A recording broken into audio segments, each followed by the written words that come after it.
एक महाराष्ट्र में सागालसा सेठ ने, वो रोज जाते 10-20 किलोमीटर में कहीं भी एक संत मिलते उनको लिवा के आते, भोजन पवाते। 12 वर्ष व्यतीत हो गए। 12 वर्ष में हर कार्य सिद्ध हो जाता है। तो 12 वर्ष संत सेवा पूर्ण होने वाली थी। ऐसी वर्षा शुरू हुई, उस दिन कोई संत नहीं मिला तो भूखे रह गए। उनकी पत्नी और उनका पुत्र चिलैया तीनों भूखे रह गए। दूसरा दिन हुआ वही वर्षा, तीसरा दिन हुआ, चौथा दिन हुआ। पत्नी ने कहा हमारा नियम था बिना संत को पवाए हम पाएंगे नहीं, तो हमारे चाहे प्राण चले जाएं पर हम संत को पवा के ही पाएंगे। लेकिन मेरा बेटा अभी छोटी अवस्था का है, 13-14 वर्ष का है, 4 दिन भूखे हो गए, इसलिए आप जाओ और किसी संत को लाओ। अब ऐसी वर्षा में कहाँ संत मिलने वाले? स्वयं भगवान संत वेश धारण करके चौराहे पे बैठे मिले। अरे सागर साकित बनो प्राण आ गए हो, दौड़ के गए पर देखा उनके शरीर से कुष्ठ चूरा है, मवाद चूरा,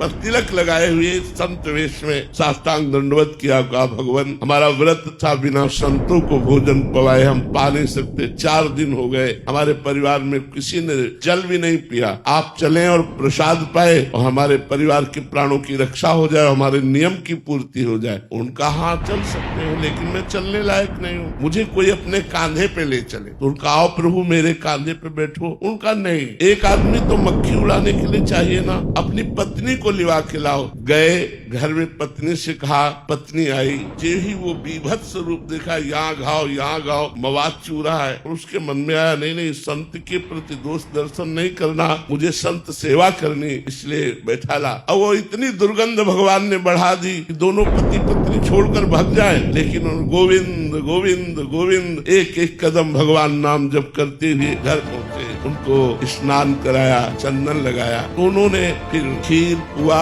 ये अच्छे पदार्थ सामने रखे। भगवान जो संत वेश में कुष्ठी रूप में थे, उन्होंने कहा खीर पकवान नहीं पाते। उनका प्रभु हम तो वैष्णव हैं, हमारे यहाँ तो प्याज लहसुन भी नहीं बनता। आप संत वेश में आए, आप भूखे वापस लौट जाएंगे, आप रुकिए, मैं कसाई वाले से मांस लेकर के आता हूँ। उन्होंने कहा नहीं कसाई वाले का मांस नहीं चाहिए, हमें कसाई वाले का मांस नहीं चाहिए। यदि आप पवाना चाहते हो तो अपने पुत्र का मांस पवा दो। पत्नी की तरफ देखा, कहा ये क्या संत है, लेकिन संत पे दोष दर्शन करके या उनको भूखा वापस करके। उनका प्रभु यदि आपकी आज्ञा हो तो मैं अपने पुत्र की हत्या करूं और आपके लिए मांस बनाऊं। बोले मुझे इससे मतलब नहीं, मुझे पाना है, लेकिन यही घर में पाना है, बाहर से कुछ लाना नहीं। ये ही अपने पुत्र की हत्या करने के लिए उद्यत हुए, ये भगवान प्रकट हो गए। उनका बस मैं यही देखना चाहता था कि संत के प्रति तुम्हारा कितना समर्पण है।